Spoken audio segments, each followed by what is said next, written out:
Maybe everyone can go on mute. There's some noise on whoever's not speaking.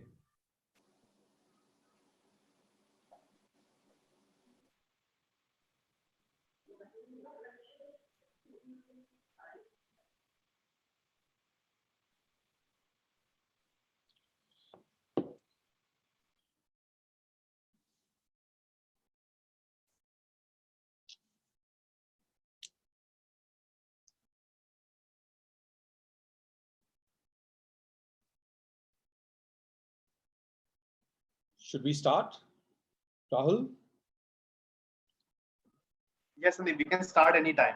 We have about 250 odd participants who have also joined as attendees. Great. Well, let me start by welcoming everyone on this call, all the fellow IIM Ahmedabad alumni, and of course, special welcome to Harsha Bogle, who has kindly agreed to join us. Welcome Professor D'Souza and Professor Basant. Obviously, you are sort of going to be shepherding a lot of this with us. Unfortunately, Mr. Birla cannot join right away. He has been asked by the Central Ministry to see them for some reason, and he's going to be joining at some point during the 1 hour program, but not as planned up ahead. So welcome everyone. In the true IIMA style, I'm going to take a few slides to kick off the IIMA endowment launch, and then we'll follow an agenda that I hope you'll find at least interesting. So to begin with, let me just start by making a few statements that are in some way or other linked to what we are trying to do. If you look at the history of academic institutions, it's amazing they last forever. If you look at the top bar where you see Al-Azhar University, which was founded in 970, you see Oxford founded in 1096 and Cambridge in 1209 and Harvard in 1636 and Yale in 1709, and they're all still going strong. And IIM Ahmedabad, while a great institution, it's still very young, but you can see that there are very few walks of life where you would see an enterprise lasting such a long period of time. And if you look at the bottom, interestingly, before 970, the only two universities that existed world over were Takshila, which was founded about 600 BC, and by 580, 900 years later, it was abandoned for reasons that are broadly known.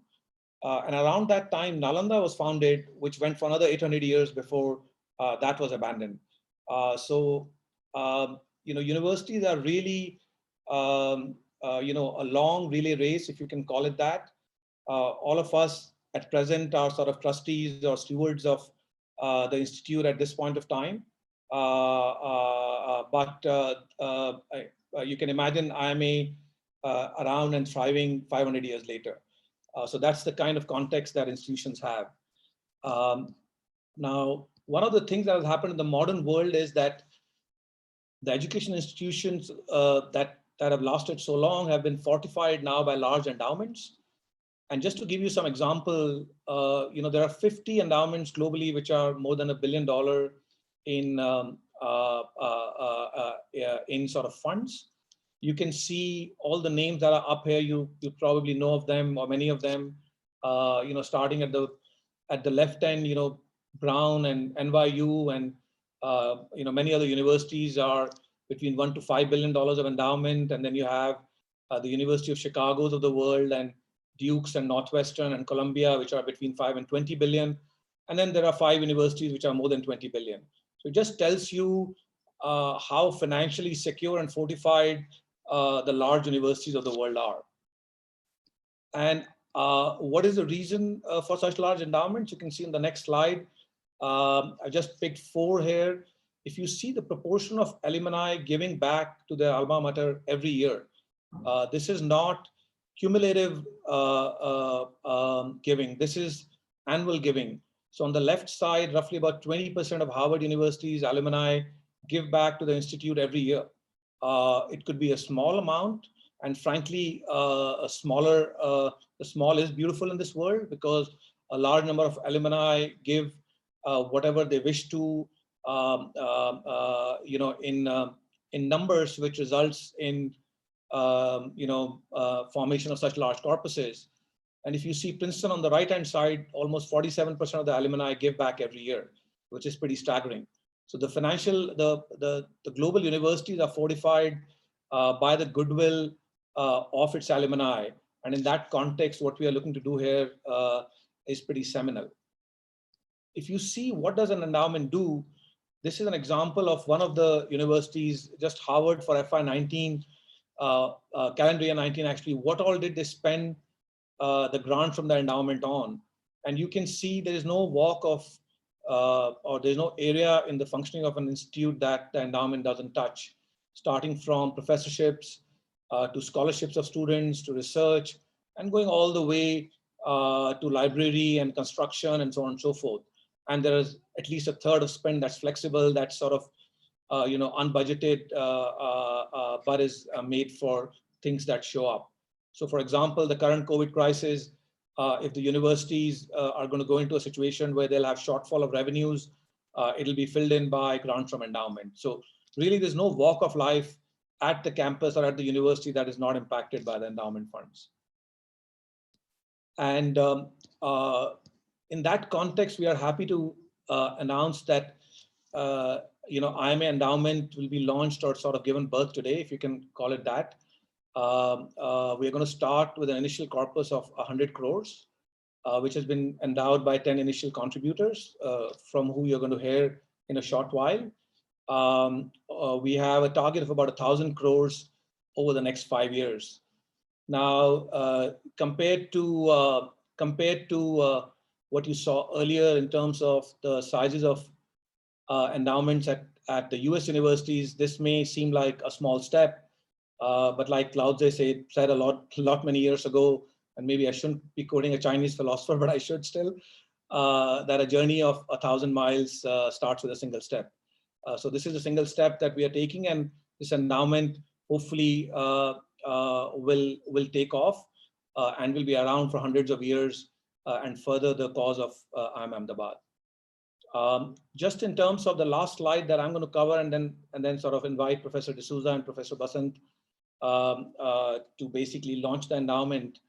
The main, we spent a lot of time structuring the endowment because we wanted to make sure that if we are trying to build an institution for centuries rather than years or decades, that's not something that we normally do. So making sure that there are guide rails which sort of allows for longevity. And here are 4 things that are in the structure, the endowments fund structure and the management structure. The first one, of course, is that anything that this endowment will do has to further the mission of IIM Ahmedabad in line with its charter, so that there's no conflict with that. Second is transparent and independent governance. And what that means is that the endowment fund will be managed by an entity which will be governed by alumni along with the director and dean of IIM Ahmedabad ex officio. What that means is that there will be a balance of inputs from both alumni who are contributing as well as from the current management of the institute to make sure that you get best of both the worlds. Third, the endowment will be organized for scale. What that means is that it's going to have an organization which is a management company that's going to be a not-for-profit management company that'll recruit a reasonable sized team, something between 10 to 20 people to start with, which will organize the effort of raising as well as managing the functions of endowment. So a lot of thought has gone into it. A lot of people who are initial contributors have themselves built organizations of scale, and they've contributed their thought and ideas to that. And finally, one of the nice things about being part of IIMA and contributing to IIMA, that IIMA is an institute of eminence, and any contributions to IIMA get 100% tax deduction, which for many of you are familiar with Indian tax laws, there are very few causes for which you get 100% tax exemption. In most cases, you get 50%. Prime Minister's Relief Fund and maybe another 10 or 15 entities get 100%, and IIM Ahmedabad happens to be one of them. So that's really the last slide I have for you. With this, I will stop sharing and go back to the broader view and invite Professor D'Souza and Professor Basant to talk about the endowment and launch it. Professor D'Souza, Professor Basant. Thank you, Sandeep. It's a real honor to be here today with all of you, as well as everyone else who has joined. I think it's also an occasion to, sort of glance back a little bit at what the Institute stands for. And as a result of that, what have been the outcomes. So further down the line, Professor Vijay Sherichand will be taking you through the archives of the Institute. But just good to, go back to the philosophy of the Institute, which is, if you think about it, in a sense, really about, how do you help learners make their own decisions? How do you get people to take ownership for their decisions? And if you all would remember when you were at the Institute, that's almost like the first port of call. What is the problem and what is the decision, right? And so the philosophy really at the Institute has been that, only those who are willing to bear the consequences of a decision have a right to make it. And therefore, the journey of anyone who goes through the Institute is really a journey of self-actualization in a way. And that implies a few things which we continue to emphasize for students who join even today. One is you must develop a sense of purpose, which is well-developed career interests. Without that, you do not have a right to go through the portals of this institution. You must develop a sense of metacognition, where you are hard on your beliefs and opinions. You keep unearthing what are your biases. And most importantly, you keep understanding what are your privileges and how you actually deploy them. There's also a sense of service that we like all students who go through the portal to actually imbibe. And that sense of service is not just to society, but also to one's family. And finally, it's important that students who go through our institute cultivate character, because we believe that's the most enduring way to improve anyone's health, anyone's reputation, as well as career. Okay? So these are, in a sense, the guiding posts of the institute.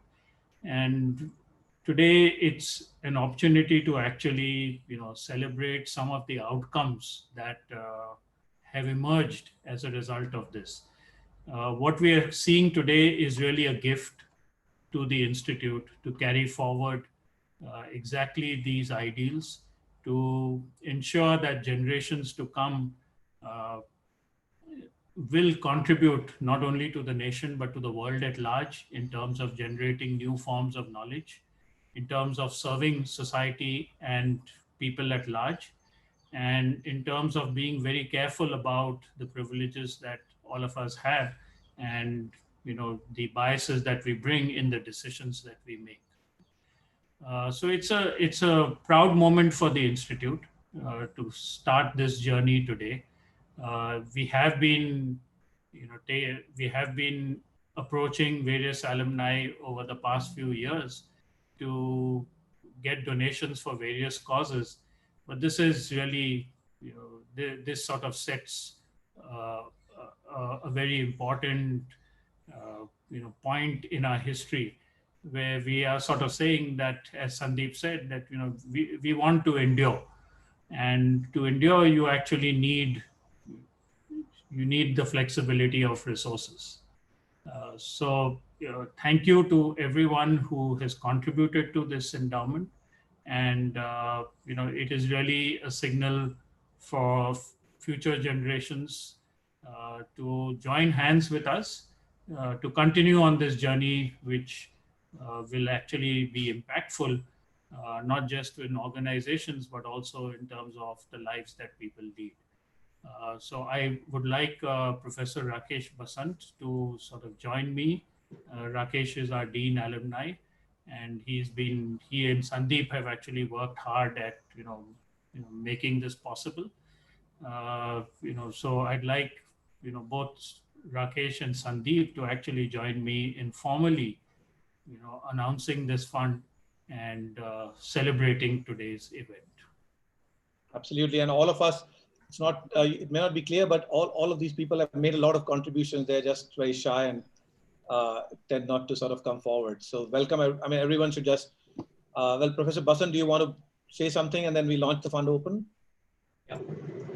So thank you very much from my side as well. And I'm quite happy that we are doing this today. Ever since I took over as the Dean Alumni and External Relations, I've been talking to alumni and others about creating an endowment which is somewhat unencumbered. All the resources that we have been raising are specifically purposed for a particular objective. And to have the autonomy and the flexibility for doing things that you want to do as an institution, it's important to have an endowment of the kind that we are launching today. And I am pretty sure that we are not only bringing all of you through the financial contribution, but I'm more excited about the fact that we are bringing in alumni like you to participate in the process of building the institution that is IIMA of tomorrow, because we look forward to your support in strategizing and in figuring out what we should be doing next as an institution, because education, particularly management education, is undergoing a tremendous flux, and we are going through all kinds of uncertainty. For me, IIMA has been, as an individual faculty member, IIMA has, and we keep on saying this as well, IIMA has been much, much more than a business school. We always say it's a school of management. We have been working on sectors which typically management schools, business schools do not work on. And my hope is that as we think in terms of looking ahead and trying to figure out what we want to do, this initial group and others who will join us would help us diversify into areas and manage sectors which need management and broaden the scope of our activity and make us much, much more than the management school that we are right now. And my excitement is about this institution becoming much more than what it is today, both in terms of its activities and in terms of its reach and, of course, stature. So thank you once again for coming together and starting this process. And I'm sure you will help us reach not only a large amount of endowment, but also build the institution which will endure, as both Sandeep and Errol said. Thanks once again.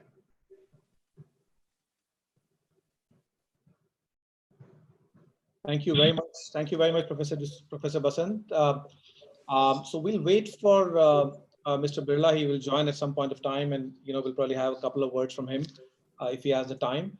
But we can move on to the next part of the agenda, where we're going to get the initial contributors to speak, and we requested them to take a couple of minutes to talk about their life career and any advice there for the endowment. We'll start with Mr. Arun Dugal, who's joining us from the cool climes of Kasoli. Arun, may I hand it off to you?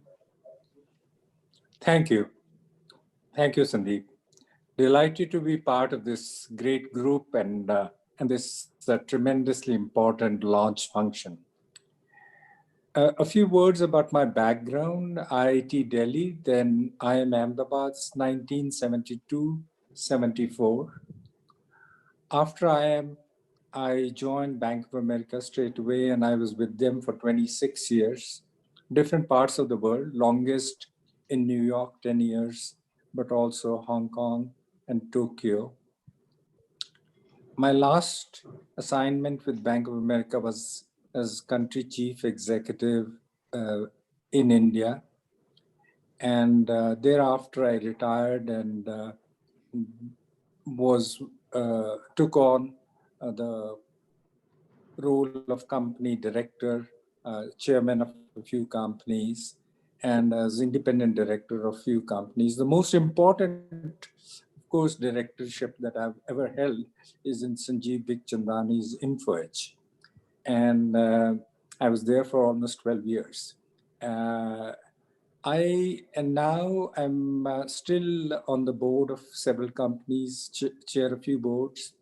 In addition to this, a few years ago, I launched, along with a friend, an initiative to get more women on corporate boards through a mentorship program.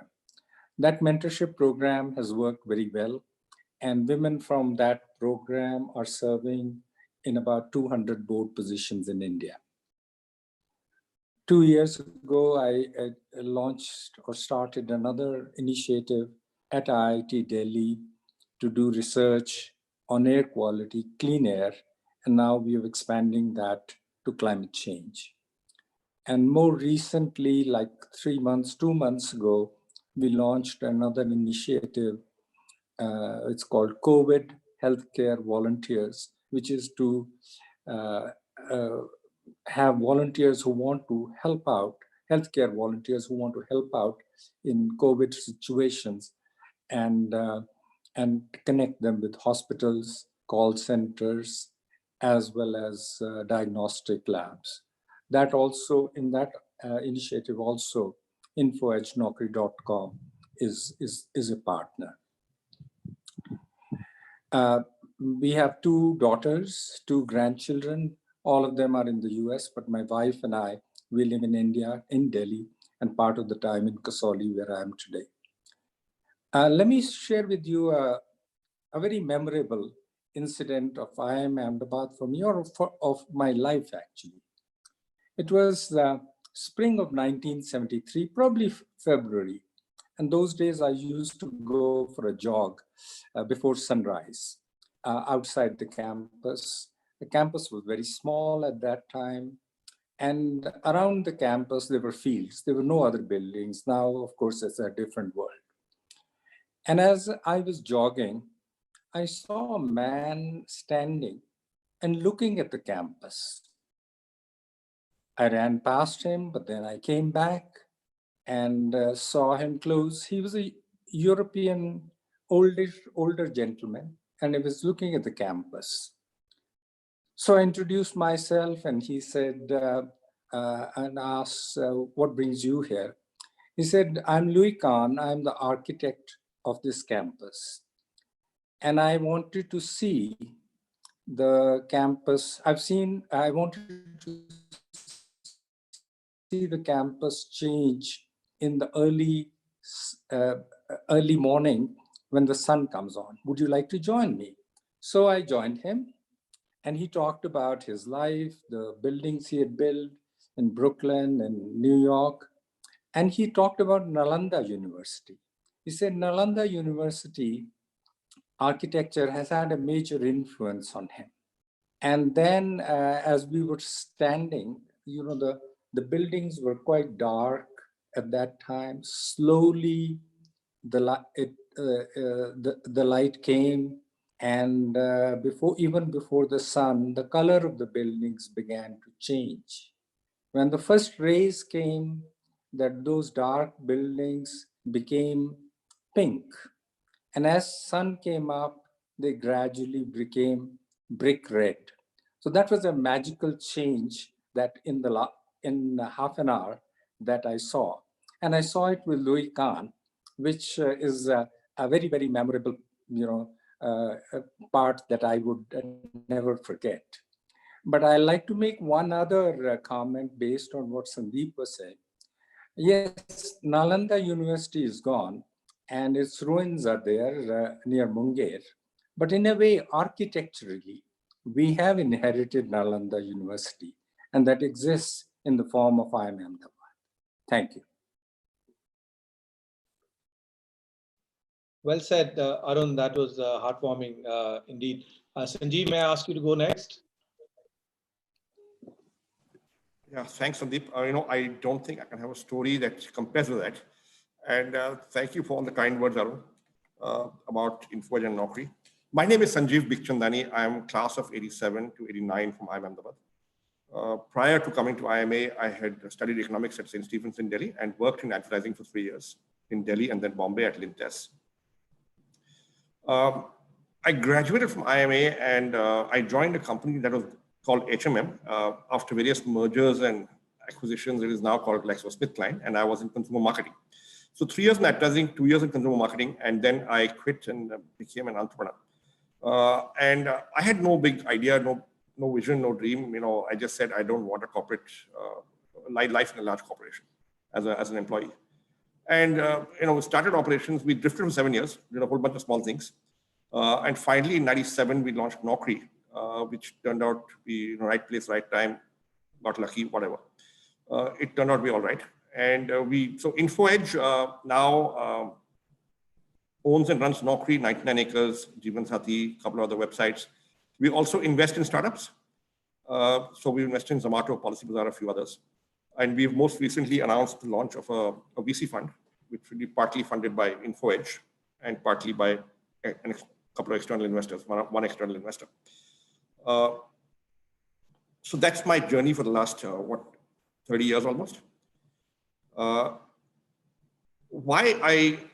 when Sandeep called me up and said, will you be a part of this group? So I had been making some contributions financially to IIMA before that, but he said, let's formalize it. And I said, very good idea, because now we get a formal structure, we get a system of process, we can mobilize more resources, we can build a larger endowment, and we can involve many, many more alumni in a group effort. But fundamentally, I believe that, look, for many of us, IIMA was a transformational experience, and it changed our lives. It certainly changed my life. And if you have the ability to give back, I think we must give back. Whether we give time or we give financial resources, we should give back. And this for me was a huge, huge opportunity to give back more than I have and enable others to give back too. And I think this is how we're going to make sure the institution endures. There are other educational institutions I'm involved with. For example, I'm a founder of one of the founders of Ashoka University. And truly the inspiration that we took was from what Sandeep said at the beginning. Great universities last 1,000 years or more, right? And if you look at Cambridge, Oxford, they are of that vintage, that lineage.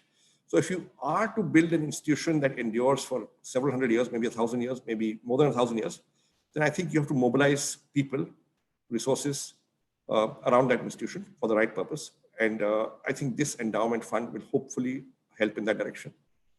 I have many memories of IIMA, and I don't have an incredible story like Arun Dugal, but my memories are around the WAC run, around Adda. There was something called a night retreat, which I think no longer exists, where we could go till 3 o'clock in the morning and get an omelette and bread. I remember all the group sessions. I remember all the bootleg liquor, and Ahmedabad is still a prohibition. So I think I accumulated a very large number of hangovers, for a dry state. I remember all those things. Thank you. Wonderful. Thank you, Sanjeev. You inspire us in many different ways. Thank you very much. Deep, would you want to go next? Yeah, thanks, Sandeep. Really hard to follow up Arun and Sanjeev, but the good part is at least I don't have to follow up the rest who are going to speak after this. So I'm batch of 92, Deep Kalra.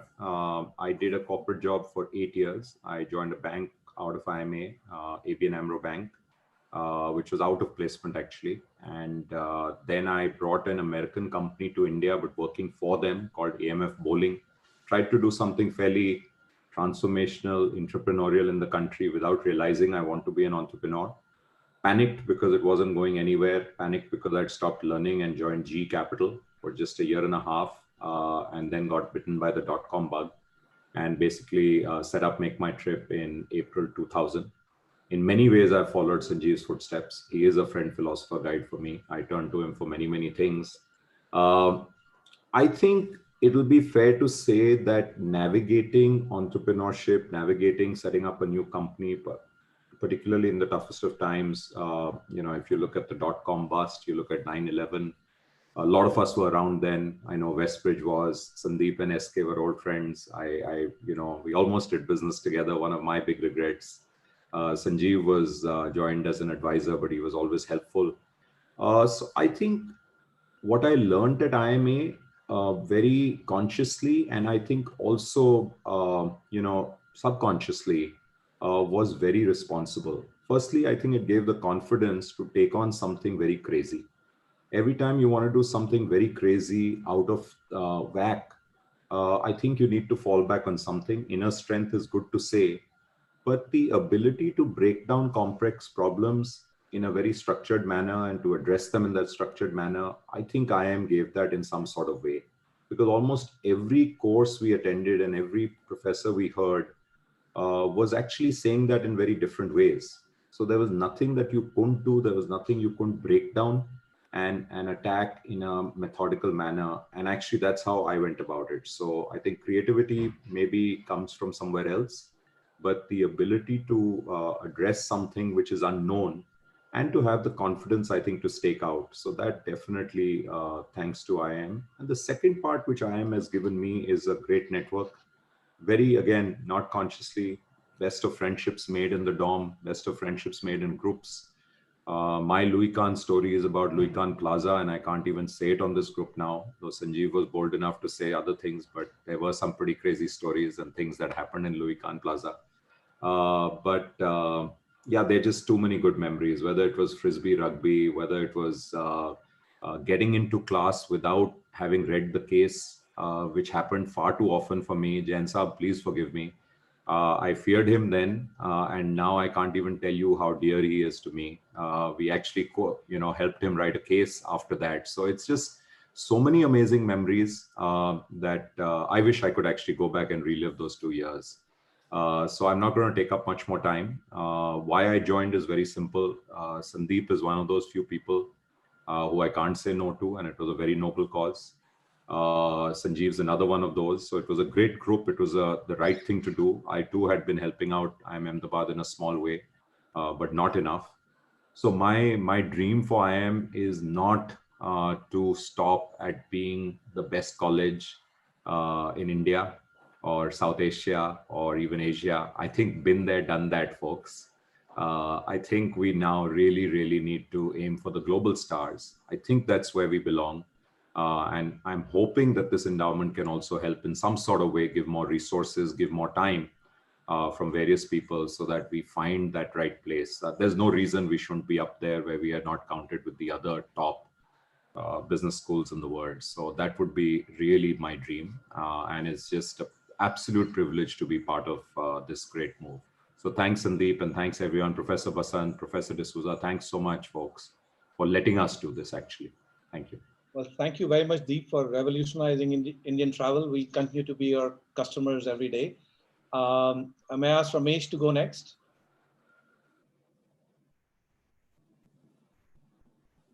Ramesh? Yeah, can you hear me? So I'm Ramesh Mangaleswaran. So that's sort of the summary of my professional life. Within McKinsey, I've been in Mumbai, Chicago, Chennai, helped set up Bangalore. Two things, if you talk to any of my friends, two things define me today. In fact, in McKinsey, I'm called M. They're saying two M's define me, McKinsey and I did. Beyond McKinsey, my interests are running. I run long distances and actually contributing to the cause of education. I serve on the board of Pratham. I'm on the board of management of Kriya University, which is a university that we are creating in the South. About this endowment, I'm super excited. And like Professor Basant said, one of my mentors said that work, wealth, and wisdom are three forms of giving. And I hope that this endowment is a platform for alumni to practice all three forms of giving. I'm even more excited about what it can do to an institution like IIMA. And I hope that this is one more step in making IIMA one of the proudest contributions from India to the world. Thank you. Thank you very much, Ramesh. Meenakshi? Good morning. I'm Meenakshi. I was Meenakshi Subramanian then, Meenakshi Ramesh now. I could have been Meenakshi Subramanian Ramesh, but my father said, I have no time for all this. So please take a practical name.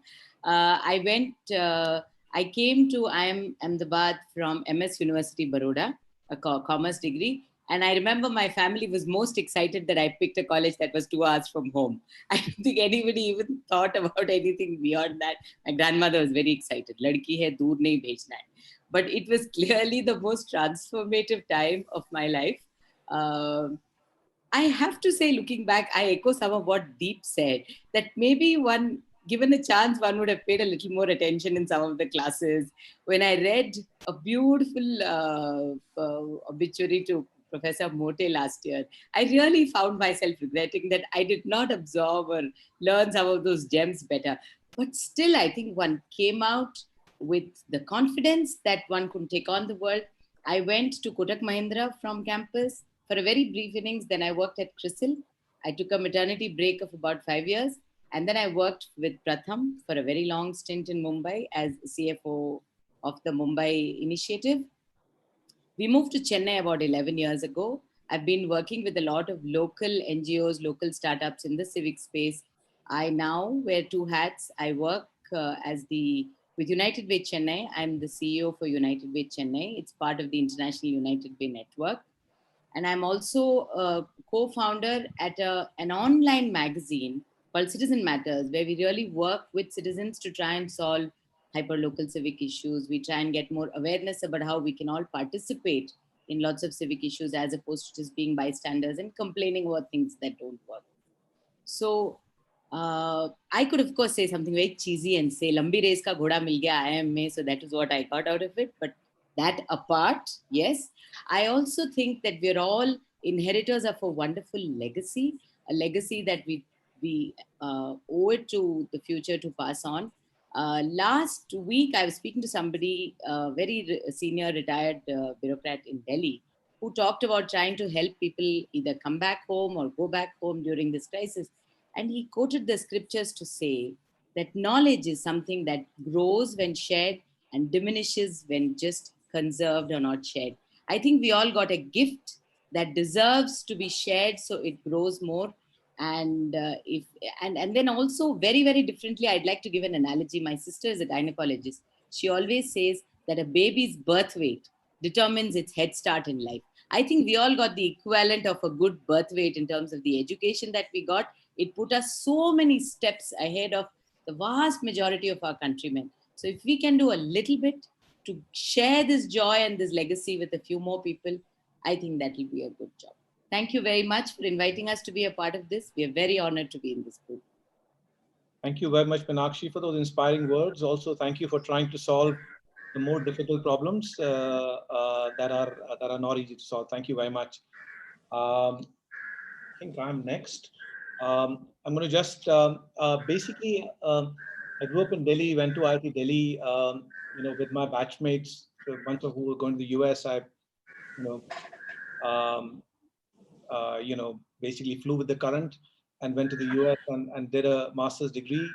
But came back pretty quickly after master's. I had a job in a company called United Oil Products. I still remember the name.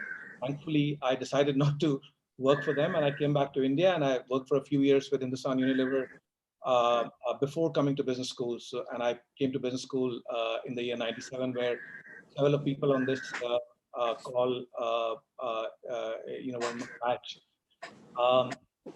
I would really echo what someone else said earlier, that I think the 2 years at IIMA transformed my life. I think if I hadn't gone to IIM Ahmedabad, I would have been on a very different track, much less rewarding than it has been in many different ways.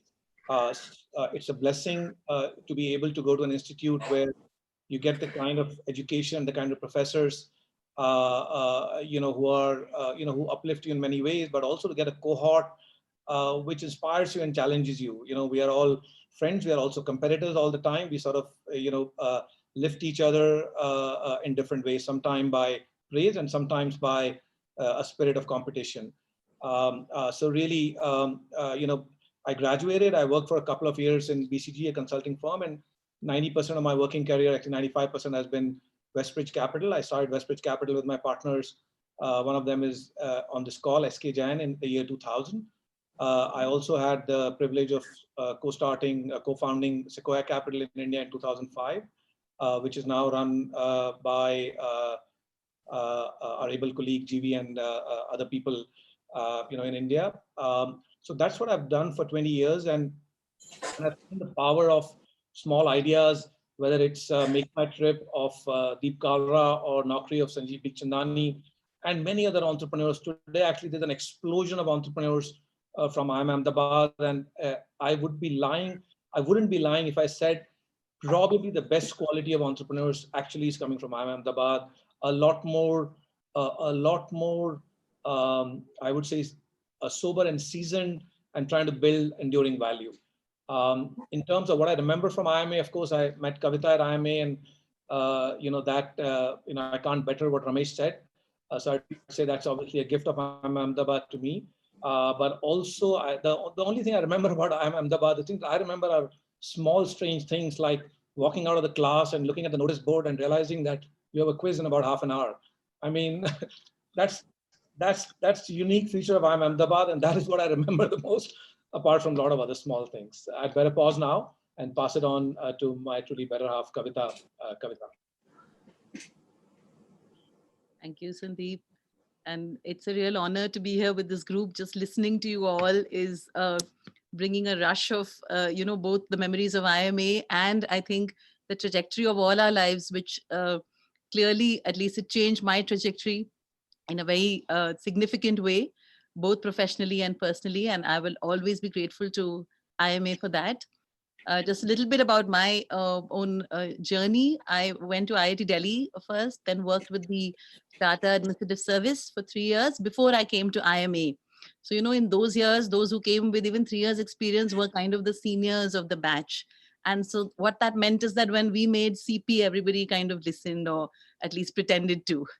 So after those 2 years, I joined ICICI, and then we moved to Bangalore. So about 10 years in corporate life, after which I started a company called Minglebox in 2006 with 2 of my batchmates from IIT. And we had a very exciting 8 years of building that company that ended modestly. And, I was 40 then. And one of these things about what does IIMA really do to help you discover what you want to do, how you can have an idea and create it into something and do crazy things. I think I've heard bits of this in the last half an hour. And at that time, it was all of those. So, at that point when I didn't want to be in a corporate, I didn't want to do a startup again. And literally between Sandeep and I, we had the WAC IIMA playing out in our drawing room every day, where we said, what are your criteria? What are your options? And, we would be doing a WAC every evening. But I think where that led me is to 2 of my dearest interests that I now work on, that is education and music. So at our foundation, the SI Foundation, we now have something called, I don't call it a Super 60, but it's like the Super 30. But we have 60 kids in a program where we start working with them when they're in 6th grade. So we have a lot of time to work with them, and they come from low-income backgrounds. They're incredibly bright and motivated. And I think they make our lives so rich, and tuned into, the lives of those kids and families. And we really hope that maybe a few of them will one day go to IIMA or one of the institutes. But that's what keeps us excited every day. And the other aspect that we work more on is music. And one of the, since we're talking about Louie Khan Plaza stories, one of my favorite memories is when Pandit Hariprasad Chaurasia ji came to play at our festival. And I remember that I was told to sing before he started. And of course, he was being kind, but when I came out, he said, "Ki aapko gaate rehna chahiye." And that's something I've never forgotten. I think it's one of my most precious memories. So at our foundation, we also run a program called Young Artists, which identifies musicians and dancers from across the country, school students, and helps them continue their journey in the arts. So I'm always grateful that I think IIMA above all gave us the confidence that no matter what our interests or what our desires were, we could find a way to convert those ideas into programs which had legs, which would actually exist within our structure of society or business and make a contribution. So again, very happy to be part of this group and the Endowment Fund, wishing it all the best and look forward to contributing time, resources, energies to make it and to make IIMA really great. Thank you.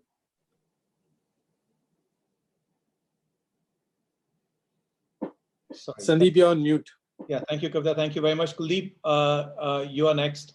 Kuldeep, by the way, part of a case contest team that we were able to hoodwink HSBC into sending us to Thailand on an all-paid trip. But Kuldeep, you're next. Thank you, Sandeep. And hi, everyone. My name is Kuldeep Jain. I'm batch of 97 to 99. From a personal perspective, married to Nidhi. She's an architect and a great cook, and have two boys, Dhruv and Dheer. Both are teenagers now. Professionally, only ever held two jobs. The first out of IIM Ahmedabad was with McKinsey and Company, where in fact, interestingly, Ramesh was my first ever evaluator. And I remember, at that time in 99, it was, you'd always heard about McKinsey having an up or out policy. And I remember telling Ramesh that, look, if you're going to fire me, just let me know quickly so that I can make alternative arrangements. So anyway, from those early days, I lasted 12 years at McKinsey and left in 2011. Left to found CleanMax, which is my entrepreneurial venture. CleanMax is the largest provider of renewable energy to corporate sector. So, whether it's solar energy from a rooftop plant or wind solar hybrid plants or energy storage. So we do that, and we do it directly for corporate. So we help, say, manufacturing units, IT firms, and so on, both source green electricity and save money. So, it's very fulfilling at one level to be able to pursue profit with a, environmental benefit and doing good for society and the planet. Many memories of IIM Ahmedabad. It was a launch pad in the most obvious ways, from a career, lifelong set of friendships, and so on.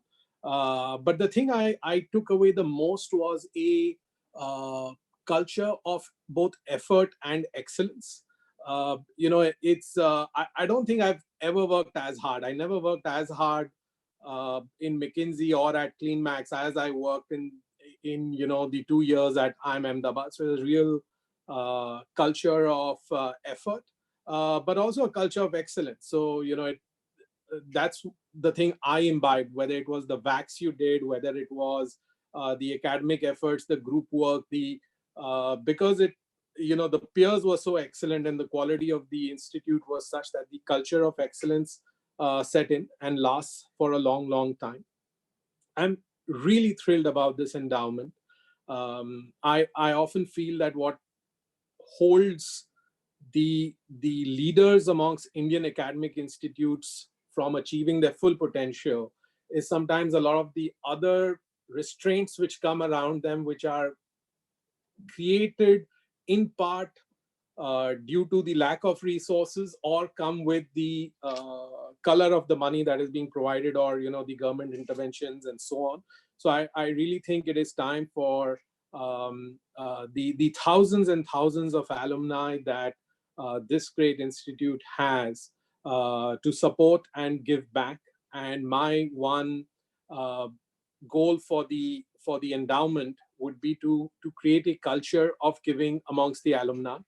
I really feel it matters less how many hundreds of millions or billions that we have in our bank account, but the yardstick that 20 to 40% of alumni give back annually, irrespective of the amount being given, is a great one. And to the 500 odd people who've joined on YouTube and Zoom and are alumni of the Institute, that's the hope we would all have, that it creates a culture of giving from the alumni to the Institute. Thank you. Thank you, Kuldeep. I just want to say I learned a lot from you at IIM Ahmedabad and continue to do so. Piyush, may I ask you to go next? You're on mute. You're on mute. You're on mute, Piyush. Can you hear me now? Yeah, sorry. I'm a little jet, so pardon me. So my Piyush Mishra, I am a member of the 99 class. So good job, Sandeep, stacking the group with your classmates. Post Ahmedabad, I spent 2 decades in Wall Street, mostly in the macro world. Most recently, my last paying job before my entrepreneurial journey was I was a partner running portions of macro trading, Goldman Sachs. When I look back at my career and the start that I got Ahmedabad, you kind of realize that you choose your career based on what you think you're good at, and in the end, you end up missing some of the things that you should have paid attention to in class. So all the courses which during Ahmedabad, where I proudly wore the badge of not doing very well on, like human resources and OB, they ended up being the things that, with the passage of time, some of the things that were left at the back of my mind, they ended up being the most important things that I actually I should have paid more attention to them rather than Black-Scholes. I look back at my journey at Ahmedabad, and to be very honest, I entered the institute with holding my nose a little bit, because I had this impression of business schools and MBAs as something like a very fluffy kind of an endeavor. People looking for maybe a little bit more glamorous part of a job, and boy, was I wrong. Sitting in some of the quantitative method classes and econ classes, it didn't take long for me to figure out that you had to get your act together to compete and even just survive in that environment. And I think a point which both Professor D'Souza and Professor Basant made, that IIM Ahmedabad is more than just a business school. And I hope through the endowment, I think that part of it gets emphasized. The legacy of the different areas of excellence. I mean, you look at the econ faculty and what they've contributed in various policy roles, and even the agribusiness program is certainly very, very unique. In terms of my other memories, once I get a Padma Shri, I can also be a little bit more indiscreet, and maybe I can exchange notes on our supply chains offline. But the thing that I remember most about Ahmedabad is really, I mean, I think there was a code of honor. There is a basic honesty that I found among my classmates, where there was respect given to a unique and a well thought out idea that somebody might have, regardless of what the origins of it. And there was always an acknowledgement of what other people were doing well as well, and it just shows in the diverse set of things that people from Ahmedabad have been able to achieve, both in public policy, academia, sports, etc. And I think I look forward to working on this great initiative. I would say it's a great opportunity, but I think also we are in an environment where Ahmedabad has to also deal with a rapidly changing environment, where if you don't change and if you don't embrace getting new skills and new programs, I think Ahmedabad doesn't deserve the right to be removed from irrelevancy also. So I look forward to working with all of you. Yeah, Piyush, supply chain in one line, Nehru Bridge के नीचे. Sir हमारा दूसरा भी था, वो आपको बाद में बात करेंगे. Our code word was Bagul Bhai. Okay. For all of you who are wondering what's going on here, people are discussing ways to access liquor in their times. Now, of course, no one current times does that, so that's fine. You were one of the coolest guys of our batch. Thank you for your introduction, and you've gone on to achieve great heights, and we are not surprised. We are running a bit late, but the reason we are okay to run, because it's very rarely that we get everyone together in this format, and probably some of the younger folks who are attending the call will get something out of life stories of the initial contributors and founders of the endowment. We have next my partner of 20 years, SK Jain, and then after that, the two last people are also my partners for more than a decade in many different ways. But SK, why don't you go ahead, please? Thanks, Sandeep.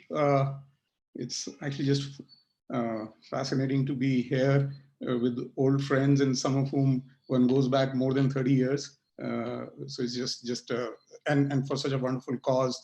I almost, I was thinking about IIMA, and obviously there's so many memories, but the first one was actually that I actually went to IIMA twice. So I graduated from IIT in '93 and was lucky to get to IIMA and then for whatever strange reason, maybe that was the thing to do, I got a scholarship to study in US, and I said, you know what, that's great. Somebody is paying me, so why don't I go? And I, went there, did masters, worked for a little bit, was part of the team which designed the Pentium. So if there's anything not working on your computer, you probably know there's some bug out there which was left from about 25 odd years ago.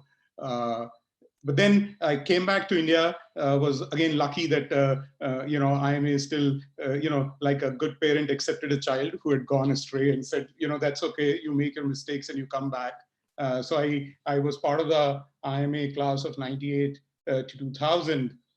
And again, it's obviously been, transformational. And I remember, again, after our summers, the first, catch up at NR, Sanjeev, that's what it was, sitting with a couple of batchmates and talking about what had happened during summers. And then one of the IIMA, batchmates from his summer had an interesting idea. And we said, you know what, this sounds cool. So why don't we do that? And then over that night, we said, look, you know what, there is a second year, but that's okay. Why don't we try and start something while we are on campus? So the second year was actually a lot of spending time at Louie Khan and Computer Center, doing a bunch of stuff, and probably a very interesting memories on Convocation Day to launch something while straight out of campus.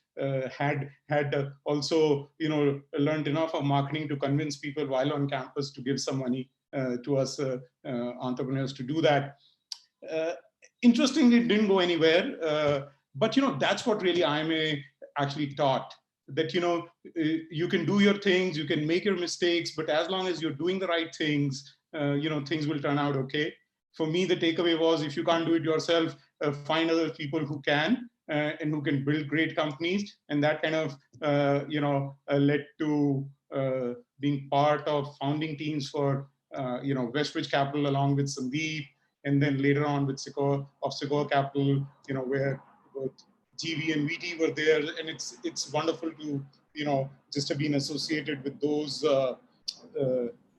great investment firms. Over the last couple of years, I've been doing a lot more personal investing, but have also been, involved in some other educational initiatives, including, part of a founding team at Plaksha, which is a new greenfield tech university being set up. Also involved a bit with Ashoka, part of a mentoring group for actually a Y Combinator for not-for-profits, which is actually an interesting way to think about that. Look, even not-for-profits, one should think about them as a startup. What are the issues they're facing? What are the, even their reasons for existence? Why should they exist? Even who they should raise money from? How should they cooperate? So it's an interesting, it's an interesting journey which allows one to make a difference. I would say, as I look back at all the education, I would say the one thing which stands out for me is, and as I think about it, IIT gave me how to deal with certainty and, with precision, right? I mean, engineering is a lot about that. There's precision, you need to find a precise answer and that. And I think IIMA taught me that, what, the world is uncertain. You need to understand that, and you need to live with it. And you need to find how are you going to operate in an uncertain environment. And that's, probably no more truer than it is today. So, so thank you, IIMA, for everything.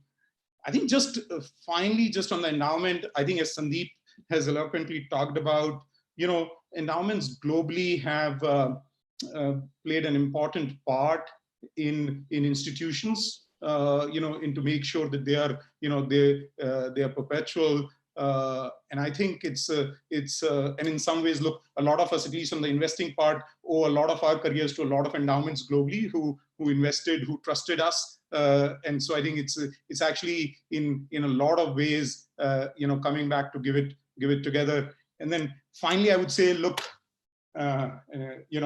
if I think of this as a cricket test match for IIMA, we are still on day one before lunch. So I think that's the way I would like to think about it. And hopefully, the endowment and the widespread participation will make sure that we're all there when day 5 comes. Thank you. SK, you just warmed up Harsha. We're going to get him on soon. But VT, please, you go next. And then last but not the least, GV Ravi Shankar. VT, go ahead, please. No, thank you. Thank you, Sandeep. It was so exciting to be here and listening to all of you. My name is VT Bharadwaj. I was in IIMA from 1999 to 2001, Dom 12. After IIMA, I went to McKinsey. I was there for 6 years. I worked with both Ramesh and Kuldeep. Ramesh was my first partner I worked with in my first engagement at McKinsey. And after that, I joined Sequoia, which had started investing in India. And I got to team up with GV, Sandeep, and SK here. That's where I learned investing. And after almost a decade at Sequoia, I co-founded A91 Partners with just the dream of building an exceptional high-quality investment firm out of India.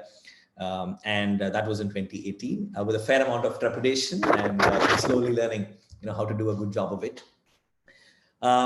As I reflect on IIMA, there are many parts to it. I think I was among the less fun and more sincere students. So I would show up on not just most classes. I think I attended every class in IIMA.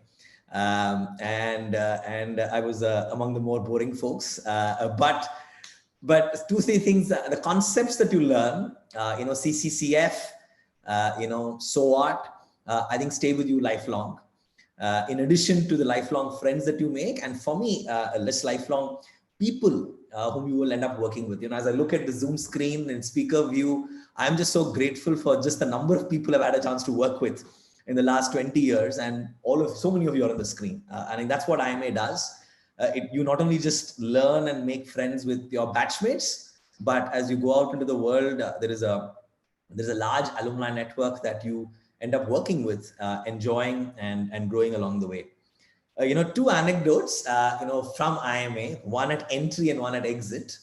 In entry, one of the questions in my interview, actually interview panelists, I think Professor Vijay Shettychand is showing up today as a part of the agenda. He was actually one of my interviewers. And one of the things they did in the interview is, as the interview was going along and after the usual questions on problem solving and some math puzzles, I was asked, you've said in your CV or somewhere that you sing. Do you really sing? I said, yes, I've learned singing. And they said, can you sing? I assumed it will be in campus. I said, sure, if I get into IIMA, I can sing. They said, no, now. And I literally had to sit down and sing a song. And I was wondering what they were checking, but I don't know whether it was for the interview answers or for the singing that I made it, but I was quite grateful. It's a standout memory for me, and I still talk about it.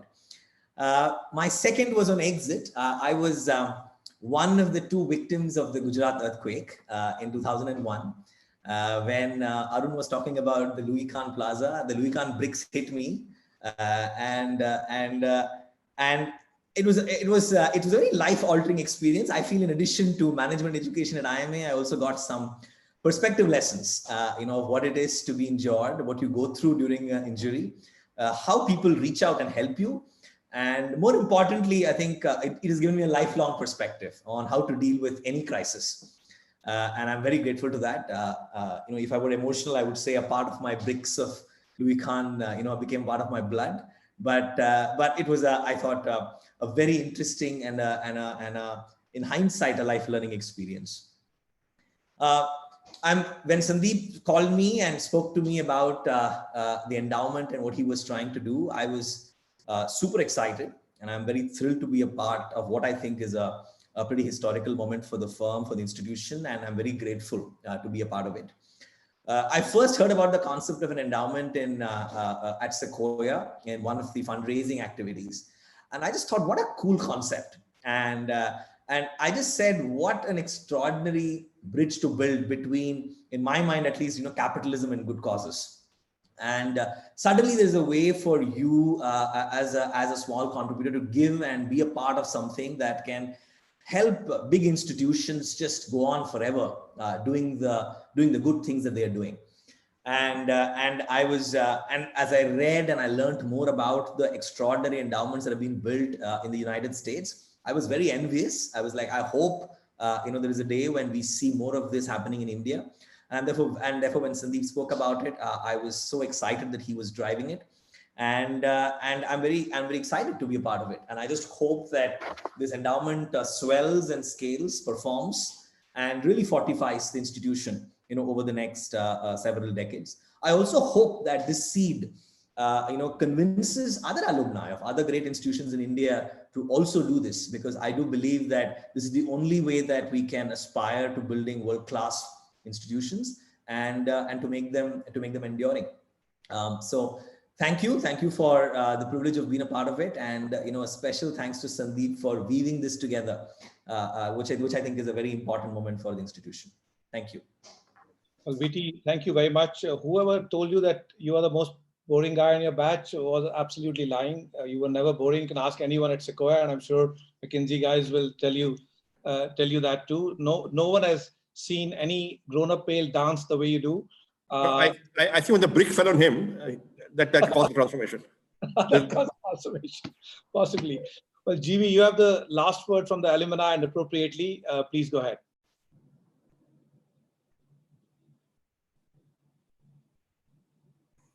GV, you're not audible.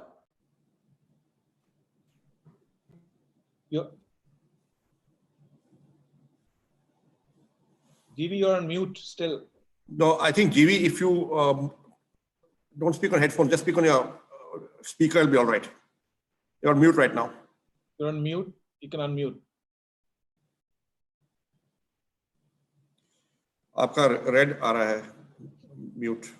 You see, as they say, he's a tech investor, so he'll figure it out. You're still on mute. You're still on mute, GV. You're still on mute. I think right now your mute button is on. So are you using your earphones or headphones? If you could just switch to the laptop mic, it might be okay. Okay, maybe they're telling me the host can unmute them. No, but he's unmute. He's unmute. There's something wrong with if you use a laptop mic instead of a headphone, or if you use if you're on a mobile phone, use a mobile phone speaker instead of the headphone, it might be better. When all else fails, switch on and off. GV, just exit and come back. It'll work. What we're going to do is, while you figure this out, we are going to move the next part of the agenda, and we'll give GV appropriately the real last word. Professor, maybe we'll like to invite now Professor Chand and Professor Basant, and maybe Professor Chand, who's going to share with us some archives from IIMA, many of the things that I'm really curious to look at as well. Professor Chand, may I hand it off to you? Thank you, Sandeep.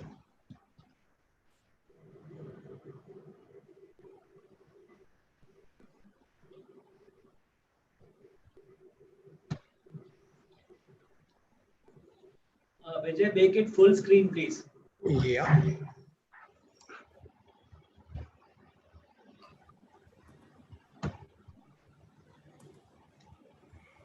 A very good afternoon to everybody.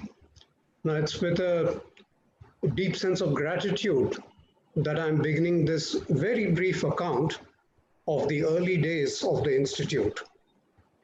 Now, our story begins in 1947, prior to independence. There was nothing like management education.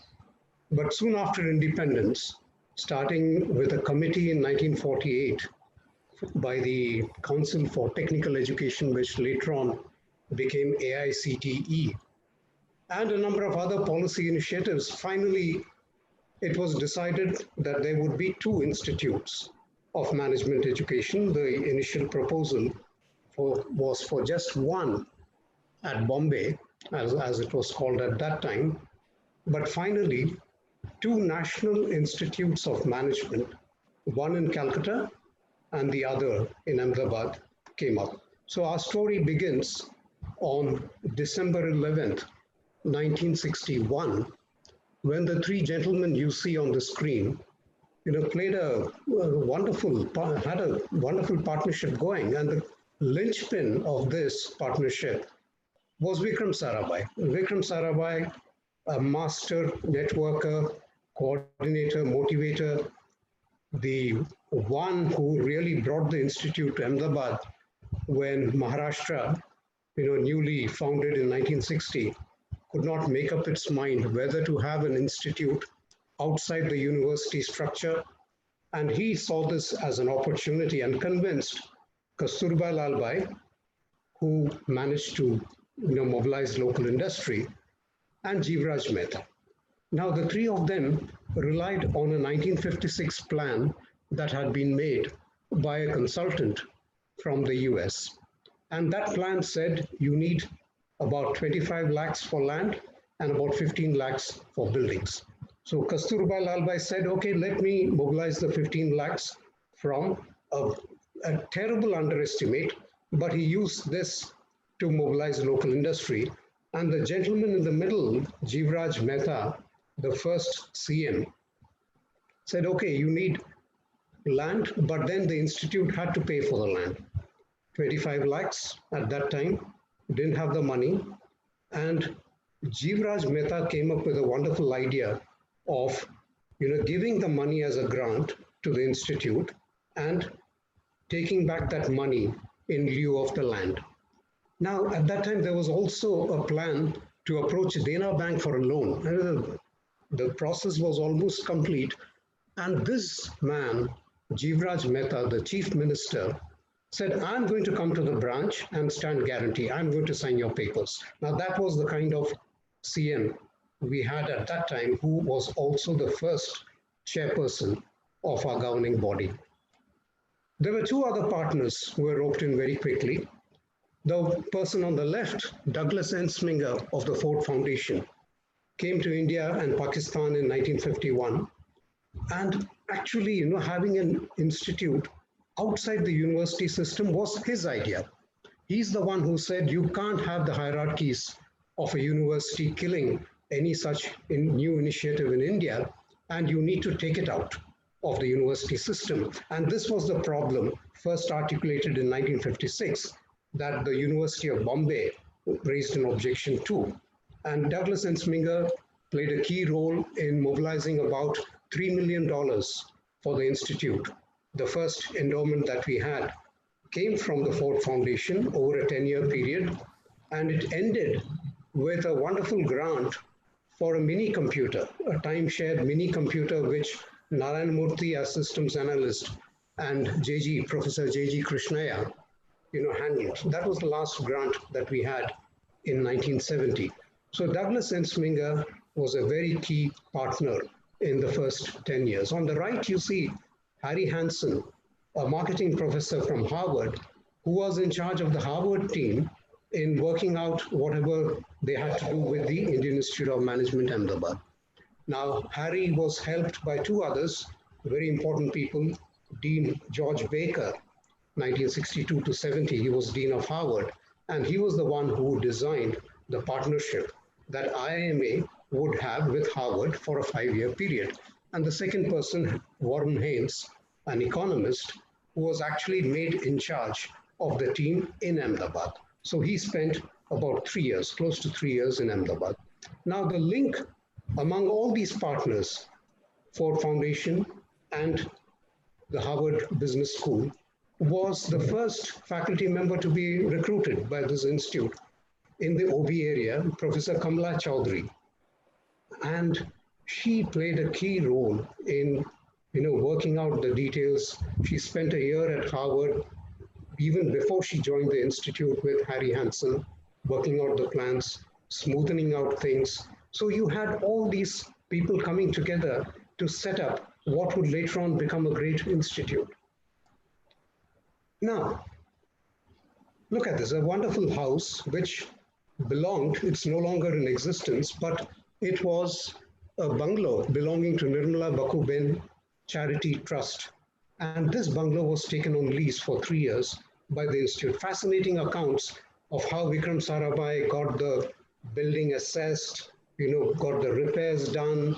And by June 1962, the institute was ready to move into its first premises and 310 Camp Road became a pretty famous address, Shahi Bagh. It was on the other side of the river. One of the first things the Institute did, very importantly, was look at the library. Now, this bungalow here had 2 rooms set aside for the library, and here you have Dr. S.K. Seth, recruited as the first librarian, the bald gentleman that you see on the left. On the right, you have the book racks, which were actually the library in Shahi Bagh. And the person standing there later on became a wonderful trade unionist who gave the Institute a lot of trouble.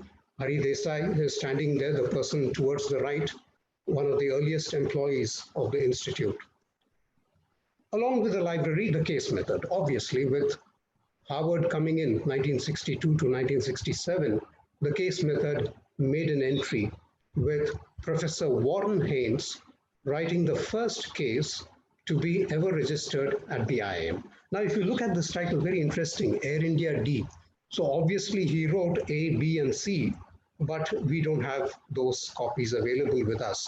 But a case on Air India happens to be the very first case that was registered at IIMA in 1963. And as many of you would know, we started with executive education. Obviously, no campus, no MDP, MDC facilities.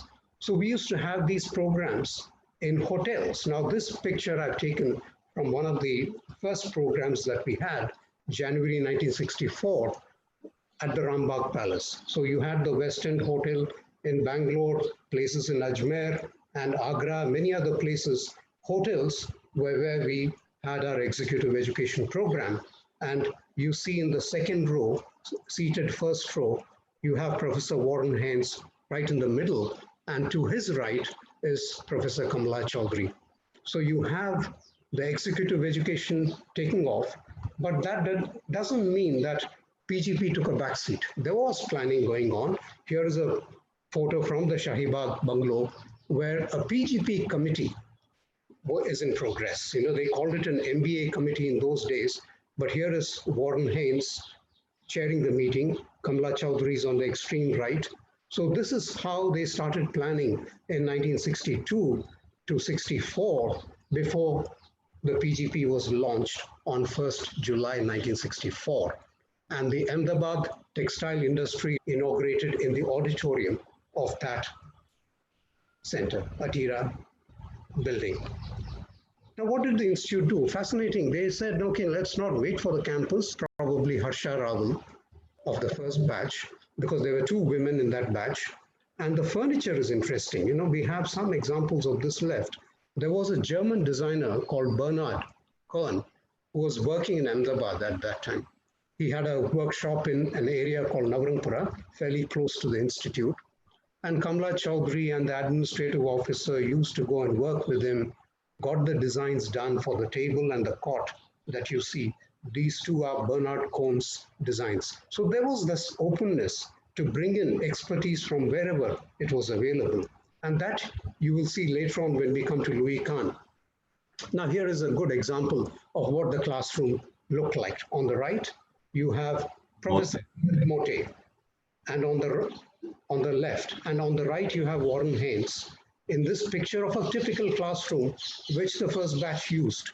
A very simple, straightforward classroom in the Atira complex. Now, this is the classroom that we used for the first batch and for the second batch before we moved into campus.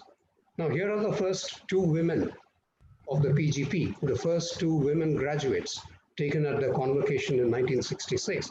Dilnawaz Variava is on the left and Harsha Rawal is on the right. So you have these 2 people just after their convocation.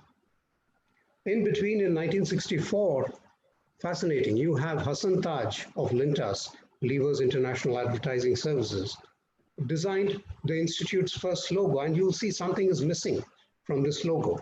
Now, here is a tablecloth that we have from 1964, and this tablecloth is in white satin. You have the logo, but you see, the Institute said we should have a motto. And that is where Professor H.N. Pathak, I don't know how many of you would remember him, he added the motto through a competition. And by February 67, Mr. Hassan Taj of Lintas redesigned the logo, and this is what we have today. The wonderful logo, and this motto captures very well what some of you were saying. At least Meenakshi mentioned, sharing knowledge. That's how it grows. And this talks of applying knowledge, application of knowledge for development. If you don't do that, you're doing nothing. And this is the redesigned logo that we have even today, approved by Kasturbai Lalbai in February 1967. Here comes Louie Khan. Okay, now this is one of the models which wasn't adopted, the one on the left. On the right, you see Louie Khan first time came to the campus, or at least Ahmedabad, in November 1962. And over a 12-year period, made 5 visits to India. And one thing fascinating about this man is he was not paid. He did it pro bono. All his costs were taken care of, but Louie Khan did this work pro bono. And with him is Balakrishna Doshi, who was instrumental in putting Louie Khan in touch with Vikram Sarabhai and Kasturbai Lalbai. Now, these two people worked together. Later on, Anant Raje worked with the team and built many of our later buildings. The next slide is for Mr. Arun Dugal. Mr. Dugal, if you're listening, here is a handwritten note from Louie Khan, which I am going to mail you as a souvenir. This is on light blue paper belonging to the British Overseas Airways Corporation on a flight from Bahrain to Bahrain from Islamabad. On his way back, he wrote this note and sent it across to Vikram Sarabhai. Wonderful note on how relations started building up between Louie Khan, Vikram Sarabhai, and Kasturbai Lalbai. The three of them worked very closely on designing each and every part of the master plan, including the decision not to have the mess in front of the LKP. Otherwise, what we call a tower lawn today would have been the original mess. Kasturbai said, no, take it out. The smells of Indian spices would distract our students and they'd feel hungry all the time. That was the reason given. September 9th is a very important date for us, 1964. You see Prakash Tandon, the one in dark glasses towards the left, our then chairman. Kamla Chowdhury is on the right. And this is how our campus construction started. So Louie Khan comes in November 1962, takes about 2 years to get things going. And September 1964, we start construction, which goes on for almost 22 years. Till 1986, we had to keep building all that was put down in the initial plan. Now, this is for BT. This is for you, Dorm 12 on the left. Okay, you were an inmate of Dorm 12. By the way, I was the one who asked you to sing. And the reason for that, I'm not going to tell you in public. I'll tell you later, privately.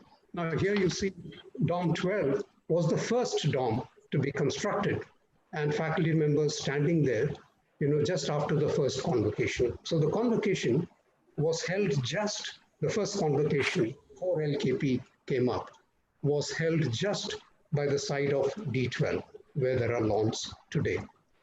The arches, wonderful to study how Louie Khan's designs played out. During this period, we also started on the University Teachers Program, which later on became the Faculty Development Program, and then came the first convocation. You have Prakash Tandon speaking on the left, in the photo on the left, and then you have Mohammad Karim Chagla, who was the chief guest, Ravi Matai next to him, and of course Douglas Ensminger, who was closely involved on the extreme right in the photo on the left, and Vikram Sarabhai is of course on the extreme left. On the right, you see the students on April 10th, 1966, attending their convocation, the first convocation in a makeshift tent, And then Ravi Matai's face, very briefly, I'll touch upon, we don't have much time. So Ravi Mathai is credited with putting a number of the processes that we follow even today in place. Okay, whether it is faculty, how faculty conduct themselves, or recruitment happens, or how the systems, what reporting systems we have. Many of these were put in place during his tenure. But then very interestingly, he did a number of things. I've already mentioned the University Teachers Program. He placed a lot of emphasis on agriculture. So this agriculture group led to, in 1970, to a one-year program in agriculture, and also the fellow program in 1971, which Professor Jain, who is attending this talk, was the first student of that program. So Professor Jain, if you're listening, congratulations to you on completing your program in 1974 as the first student of the program that Ravi Mathai started. And the next point is important. The mini computer-based time sharing system, that was a breakthrough. In 1970, a small team of people, many of whom who worked on that project became giants later on, Narayan Murthy being the prime example. Later on, of course, we had students working, Kiran Karnik and many others, who have contributed significantly to the IT growth, globalization of IT from India. Okay, the library moved to faculty houses, and this was what was happening in the late 60s. Now, the 70s to the early 80s, I'm not going to spend much time. Here you see the second and third full-time directors, Professor Samuel Paul and Vijay Vyas. What is important to note is the number of activities that were regularly introduced in this institute. Now, that's been a feature of this growth, the first stage of growth. Every year or two, you had something new being added to the portfolio in bits and pieces. So you had the MEP, a wonderful program, short-term program. In 1975, the public systems, Vikalpa, a journal, which went online in 2015, started in 1976.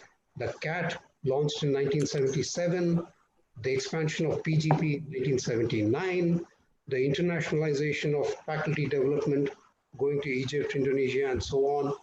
Then the renewed focus on alumni association in 1979, when we reached out to 10,000 alumni, and very importantly, starting our international student exchange program. First was with ESCP, France, 81 to 82, and then ESSEC the following year, which still continues. This was a very good beginning. So you see, one feature of this institute has been, it's taken time to introduce many activities because we go through a very stringent process of review, and therefore the staggered introduction of many of these activities is bound to happen. So what did we do? We do honor our founders. So the first example is Vikram Sarabhai. Okay, the photo on the left on February 11th, 1976. The bust, which is there in the library, many of you may recall seeing this bust. On the right is the first Vikram Sarabhai lecture by P.N. Huxer, held on the same day, February 11th. So we've been honoring our people. When Louie Khan passed away in 1974, the plaza was named Louie Khan. Okay, when Vikram Sarabhai passed away in 1971, December, in 1972, the library was named Vikram Sarabhai Library. Later on, Ravi Mathai Center Auditorium, okay, and many other things. 1980, when the MDC, Management Development Center, came up, the Kasturbai Lalbai Management Development Center was formed. So this is another practice in the Institute. We've been honoring our key institution builders, ending with Dom 1, named after Kamala Chaudhary now. Okay, 1980s was a period of consolidation. Okay, this is nothing special here.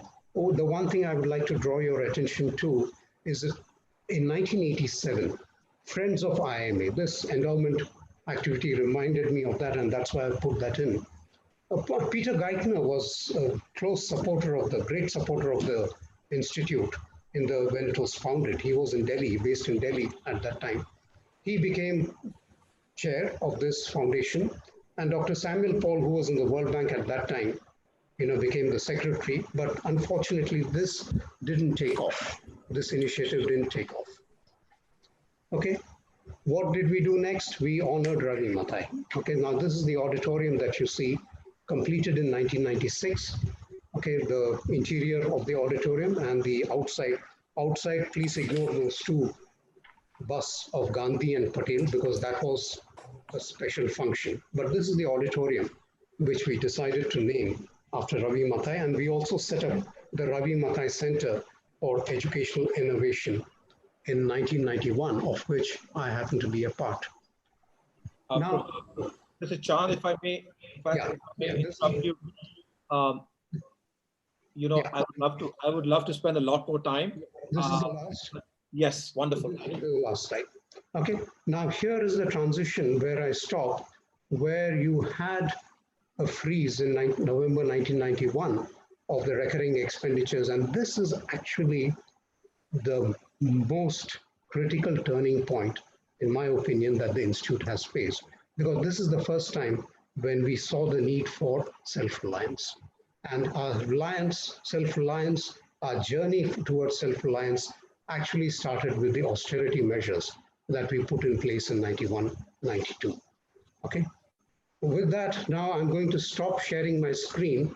But before I do that, I'm going to share a picture of a very handsome young man. I'm not going to name him, but if you can identify the person in the picture, congratulations. If you can't, sorry, you didn't come to IIM. Oh, well, that's the introduction of our next speaker. That's right. Thank you very much.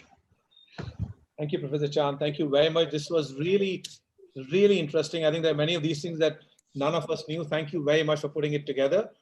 I was going to just hand it over to Harsha. I'm sorry we've gone quite a bit over, but this happens once in decades, so it's all right. May I just ask Ravi Shankar, GV Ravi Shankar, to sort of have the last word from the alumni side, and then it's over to cricket, Harsha, and not just cricket, but life. GV, you want to take the last 2 minutes, and then we go to Harsha. Thank you, Sandeep. Can you guys hear me now? Yes. Apologies for the earlier issue. And I know I'm standing between, Harsha and a great conversation. So I need to go quickly. My name is GV Ravi Shankar. I'm from the class of 2004, Dom 15, Dom name calendar. Don't ask me why. I came to IIMA after 3 years of being a techie at Wipro and graduated from REC Trichy prior to that in computer science. I now am a partner and part of the leadership at Sequoia Capital. I lead the growth business there, and I've been here for the last 14 years. And prior to that, I had a brief stint at McKinsey where I met many wonderful people, including Ramesh and VT. And while at Sequoia, I overlapped significantly and learned a lot from Sandeep and SK. So you're feeling very privileged to be a part of this group. I feel few decisions in life matter dramatically, and going to IIMA was one such a life-changing event, at least for me. It's just put me on a completely different trajectory. So tons of gratitude to the Institute for whatever I am today. Many fond memories of campus time, many lifelong friendships, clearly many learnings.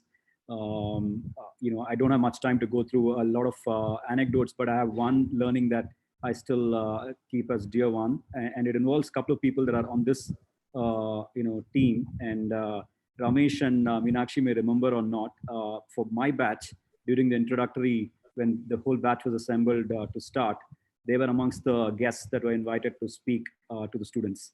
And I particularly remember one advice. Sorry, Ramesh, I don't remember what you said, but I remember what Meenakshi said, which was to never miss breakfast.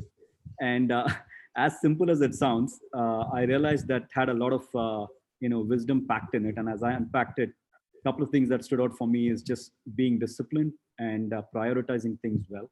I've taken that and remembered that all through my life. So thank you, Meenakshi. I also followed your advice to log out and log in so things work. So you seem to be having those simple, great advices all the time. So thank you for that. It is a privilege to have the opportunity to be a part of this, launch and be a part of the team that's helping do this. Like Sandeep said, every large global institute have had, a large foundation that allows it to endure for centuries and benefit thousands of students. I was actually a beneficiary of some scholarships back at IIME, And I feel grateful that I have the chance to pay it forward. I hope this becomes a very, very large and enduring endowment and grows and serves many thousands of people in years to come. Thank you, Sandeep, for the opportunity, and thanks to all for this wonderful initiative. Well, thank you very much, GV, for your generosity and generosity of everyone, every the speakers that spoke today. Well, Harsha, we're really sorry. We have kept you waiting. Thank you very much. I know that you're a busy person, but thank you very much. I'm going to just hand it off to you and please take it from here.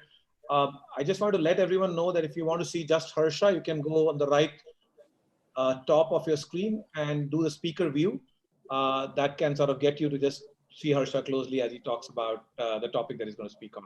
Harsha, over to you.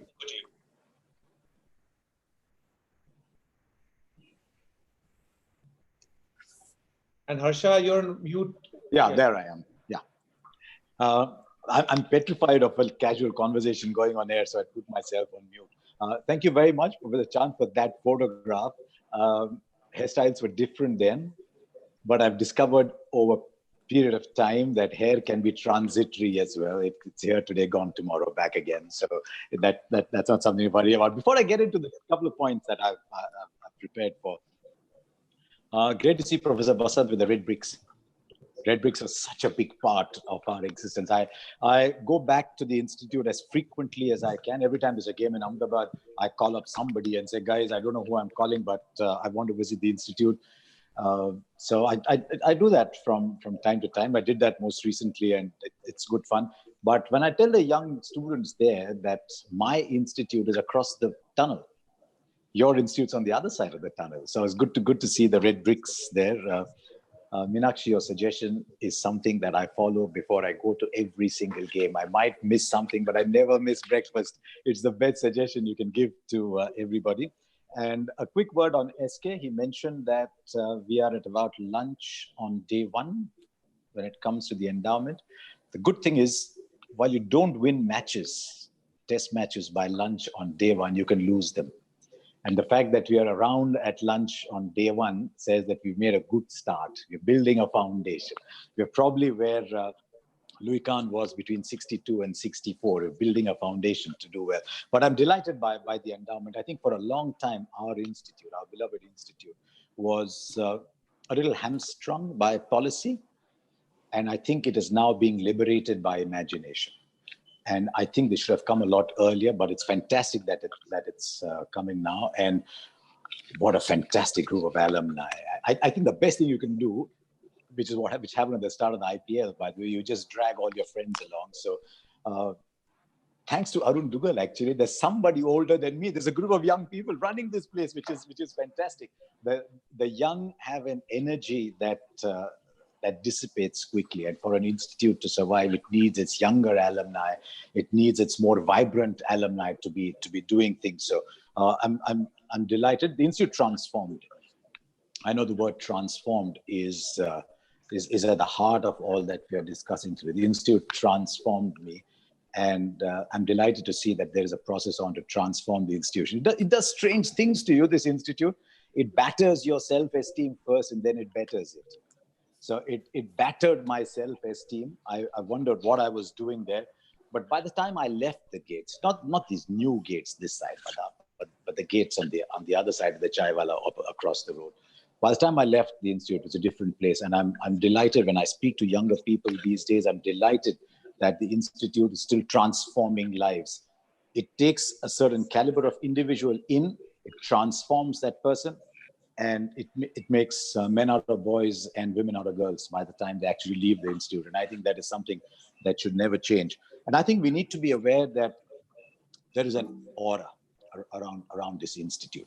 It reminded me of a story of a very famous football club, Manchester United, under Alex Ferguson, this big aura club. And there's Michael Owen, who plays for Liverpool. He's gone across to Manchester United. And then his friends from Liverpool then call him up and tell him, what is your pre-match preparation like at United? What does Sir Alex tell you during halftime when you're a goal down? What happens at United? Everybody outside of United in the Ferguson era wanted to know what was happening within United, even clubs like Liverpool. That is what happens at IIM Ahmedabad. Everybody outside IIM Ahmedabad looks inward, hopes to look inward to experience that aura around. And that is something that we within, who've been very privileged to be within, must always be aware. And that's why the word aura to me has always been critical. When we were studying there were aura professors. Professor VL Mote enters your classroom and you know you're in the presence of somebody special. I shed a tear when Professor Mote died simply because of his great passion for the Institute. When Professor Nitin Patel used to walk from the faculty houses all the way across, you know, people used to watch him the way they used to watch Tendulkar, just watch him going all the way like that. You followed him because you knew you were in the presence of somebody special. When Professor Jain came to our dorms at night, 9:30, 10 at night, to return your MRI as stage 1 submission, because you needed the stage 1 submission to get ready for stage 2. And we said, wow, man, this is some prof, right? He's coming up to our dorms to give us stuff. And there on page 37 of a 49-page submission is one note. And I thought, oh, okay, he read what I've written. And then, you know, the respect grew. So this aura is something that we can never, ever forget. And when you have an aura, you must carry yourself like you have an aura. And I think that is very critical for the Institute as it transforms itself, in my view. I also believe this relationship between students and the Institute. And since I'm sorry, but my life has been spent in watching and appreciating sports, so all my parallels come from sport, is a bit like the relationship between Schumacher and Ferrari. Would Schumacher have done as well in a different car? I'm not so sure. Would Ferrari have been as successful if it hadn't been Schumacher, but somebody else driving it? Maybe, but maybe not. So the Institute derives its strength from the quality of students that come in. And so it's critical for the Institute that the best minds in the country should want to come there. But do the best minds become the kind of alumni that we've seen talking today if they don't graduate out of the brick walls of the Institute? I'm not sure they would, because the air you breathe in a great institution is what determines where you go, is what helps you choose between right and wrong. It's almost tells you who you are. It's like a young kid starting off in a great team. Virat Kohli starts under MS Dhoni and he's surrounded by Rahul Dravid and Sachin Tendulkar. That's what makes Virat Kohli what he is. He wouldn't have if he had grown up in some other team. And I think that is something that we must always be aware of. And that's why I'm so happy with this endowment, because the endowment must make an institute independent and allow it to pursue its path of excellence. Among the other things I do, along with Anita, we do talks for companies, and then we learn from what companies do. And setting goals was something, the two different things that we learned from companies that we were actually invited to speak to. One was, of course, a 3+1 goal setting situation. We set 3 goals for today, one for tomorrow at all times. And the other was where you set goals and you have one dream. And as you go closer and closer to the time you have set for that dream becomes a goal. You often said that when you put a deadline on a dream, it becomes a goal. So as you move towards that dream, it slowly starts to become a goal. And I think that at the core of it all, as the Institute transforms itself, is relevance. I mean, I was fascinated by Sandeep's presentation early on. If institutions can survive 1,000 years, forget 1,000, we are a child. We haven't even taken our first steps by that standard. But for clubs, for teams, for countries to remain viable for so long, at all times, they have to be relevant. And there's a storm blowing our way at the moment, isn't there? The kind of students coming in are so digital savvy. Their view of the world is completely different. These are the fantastic products of liberalization. We might be getting narrower in our thinking, but the Institute has to get broader in its thinking. And these are the children who are coming in with great ambition, with fantastic self-belief and confidence. I think, and I could be completely wrong, but and a lot of people who are younger than me are probably better aware of this, is that this is one of the finest eras in independent India, and reflected in the kind of people that are coming in. The Institute has to be relevant to those people as well, not just a lot of us. It has to be relevant to those people as well. Is the Institute better at tech than the students that are coming in, for example? I saw what T20 did to test match cricket. And the people who are lost in the style and method of test match cricket suddenly became misfits in T20 cricket. And they tried to take solace in the fact that this little kid was going nowhere because this institution that was 120, 130 years old had withstood the ravages of 2 wars and would continue to be there. And this little kid was just an irritant. This little kid is keeping our game alive. And so you have to respect the new traditions that are coming in. How is the institute going digital? How is the institute and its teachers? Are the teachers better than the students at digital? Can the institute remain contemporary, not just today, but with the new wave that comes in 10 years from now? And I think when we have great minds on the endowment, when we have great minds on the institute will become self-serving, self-sufficient, and most important, relevant. That is the key for me. If I relate to the institute in some way, then maybe there's a problem, because the institute has to have moved on from what it was for me. I've just got a couple of points because I believe there's a lot of young people. There's a lot of young alumni. There's some students. All I will tell you is be ready for tomorrow, because like sport, we are living in a VUCA world at the moment. There can be a sudden change. You can be injured. You could have a loss of form. You never know what opportunity presents itself. Please be ready for what comes.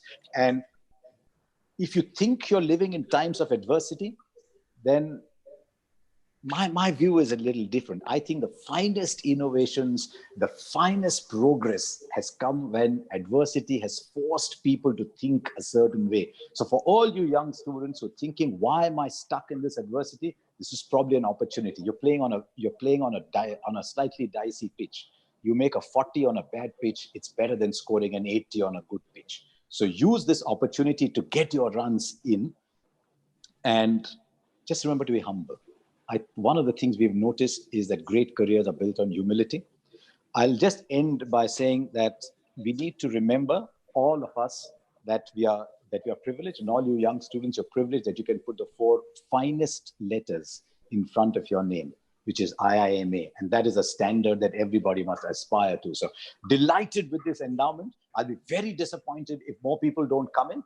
I think, can't remember who exactly said, it doesn't matter how much you put in, because some of us have been lucky, some of us have been unlucky, some of us have done well, some of us haven't, but we've all been touched by what the institute did to us. So I don't think there should be a lower limit or an upper limit, but let's all make this great place independent, so that long after we are gone, there'll be a Robin Williams who'll come in, take a whole young people around, show them the photographs, and do the gather your rosebuds while you may speech. Maybe there'll be some of our pictures over there. So delighted with endowment. Thank you. I'm nowhere near as significant to the institute as a lot of people that spoke before me, because it created jobs, created wealth, changed people's lives. But it's a privilege. I'm a pilgrim to the institute, and I hope it always stays that way. Thanks, and wish the endowment a lot of power and strength. Well, Harsha, obviously you're modest to the core. You've taught generations of IIM graduates on how to dream and not let your dreams be confined in rail lines that many of us tend to do. You are indeed the brightest star, one of the brightest, or the brightest star of IIM Ahmedabad. No, Sandeep. I just go to a match and tell people what happens. It's an insignificant life. I don't change lives. People like you do. You create capital. I just go to ground and tell people what happened. That's all. You bring joy. You bring great joy to people's lives. So thank you very much for that. Professor D'Souza, Professor Basant, would you like to do a thank you, and we can sign off this event? Yes, it's been a real pleasure listening to all of you. And I mean, Harsha really summed it up really well for all of us, that this is really one of the finest eras that we could be living through. It's a time of great uncertainty, but it's a time for great opportunity as well. And, the younger generation really have a great task to actually, take this forward. At the Institute, we are doing our best to stay relevant. We have just initiated a center on digital transformation. We are going to soon open up a center on logistics. We are doing many other things Piyush is here. Piyush is part of our Center on Finance and Markets and the Economy. I just hope that the dream continues. It is a world in which we need to stay very much at the top, transform many lives, make many dreams possible. Thank you, one and all. It's a wonderful opportunity to partner with all of you. Thank you, Professor D'Souza. Sorry, there are one or two questions that came from audience. If there are any more questions, you guys can put a question in Q&A. I know many of you want to ask questions, but may have been discouraged because you're not live on video. There are two questions. One question, Harsha, actually it's for you. Basically, is sports management an area that young people should think building their careers about? This is one of the young alumni of IIMA. Not at IIMA now. I mean, I don't want to discourage you, but it's still a very small world. It's still a very controlled world. It's still a world where most people are either investing in sport through buying teams, and even that is limited with the IPL. The rest of the franchises are doing all right in other sports, but there isn't a clear revenue plan ahead. Or you're managing athletes. Why would you want to manage an athlete when you should be an athlete yourself? You should be a corporate athlete yourself. There are other people managing you. So why should you pass out of an institute to manage an athlete? Anyone can do that. So I'm not sure we are ready yet. At the heart of all sport is leagues. The US is the home of league, Europe is the home of leagues. So when that happens, when we have a lot of fully functional leagues, yes, but at the moment, I'm not sure now. So enjoy sport. Just enjoy sport without having to work in it. Enjoy sport. Thank you, Harsha. Well, two more questions. One question is, can the endowment take CSR funds? The answer is absolutely yes. The endowment is not only limited to alumni. We are going to go out and get the corporates and other organizations in India to become a part of the endowment. And of course, CSR funds are absolutely welcome. There's one other question that, there are questions around the link to contribute funds. We are going to enable that. Please give us a couple of months. We are actually in the process of setting up the company, the infrastructure, the management company, and so on and so forth. And because of COVID, it's taken a little longer, but you're going to get that up and running in 2 to 3 months. There's one question, Professor D'Souza, Professor Basant, if you want to take a young 2020 candidate wants to ask, why aren't there more foreign and visiting faculty at IIM Ahmedabad? In terms of visiting faculty, I think we have the highest number of visiting faculty than at the time that anyone who's on the screen today actually witnessed. We have close to about 130 visiting faculty. The number of electives per semester, in fact, has become a problem to manage. We have something close to 45 electives each semester in the second year. And those electives run from all sorts of topics like bionics to theater to various forms of angel investing, etc. So visiting faculty doing very well. Foreign faculty, we have a few. Big constraint on the institute is that it is not allowed to hire people at other than Government of India salaries. That has restricted us from getting foreign faculty. And we're trying to work around that, not been very easy, but we look forward to doing more on that count. Well, thank you, everyone. Thank you very much for your time. We had allocated for much lesser, but I'm glad that we went much longer than we had allocated for. Once again, Harsha, thank you. And thank you, everyone on the screen. I'd again finish by repeating what Lao Tse said, a journey of 1,000 miles begins with a single step, and in the life of the endowment and the institute, it is a small step, but hopefully one day we'll be far ahead in this journey. Thank you very much. Thanks very much from my side as well, and all people who are here, we know that our work has just begun.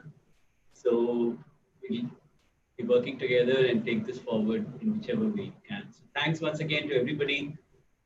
And thank you. Thank you. Thank you.